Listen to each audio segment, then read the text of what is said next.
epic flip-flop, double standard hypocrisy from new Republican presidential candidate Ted Cruz. As we told you a couple of days ago, Republican Senator Ted Cruz is running for president. He has vowed many times to repeal every word of Obamacare, and he has just signed up for Obamacare. Ted Cruz, according to a bunch of reports, was previously covered under his wife's health plan from Goldman Sachs.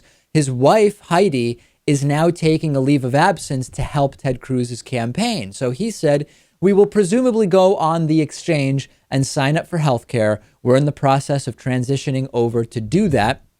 Asked about whether it would be Obamacare, he said, well, it is written in the law that members of Congress will be on the exchanges without subsidies, just like millions of Americans.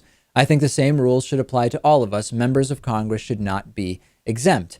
He doesn't quite have it right, though. Under the Affordable Care Act, members of Congress and some of their staffers that they designate are required to obtain health care coverage through the DC HealthLink small business market.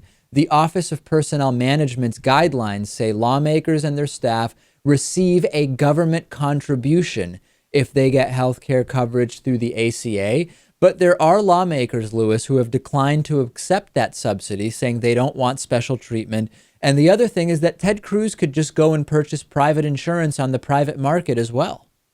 But why didn't he do that? Is there some motivation here that we're overlooking? Well, I started thinking, it's this obvious double standard, and now he's going to get the coverage and he has options. He and his wife could also have paid for Cobra, which they would be entitled to from Goldman Sachs if they wanted to continue that coverage, if that's the coverage they liked.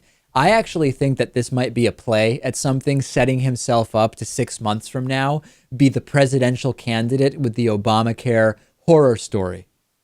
Yeah, I could see that happening. Or perhaps, I don't know. What if he came to his senses and can't admit it yet, but realizes that Obamacare is probably going to stay and should stay, and is just getting on the right side of it right now? That's layer one, which is, hey, you know what? He just realizes that this makes sense and the whole repeal every word of Obamacare is just a political ploy. That's layer one and the most obvious one. But because there's been such vehement opposition to Obamacare from Ted Cruz and his cronies, I'm wondering if there's something else below the surface.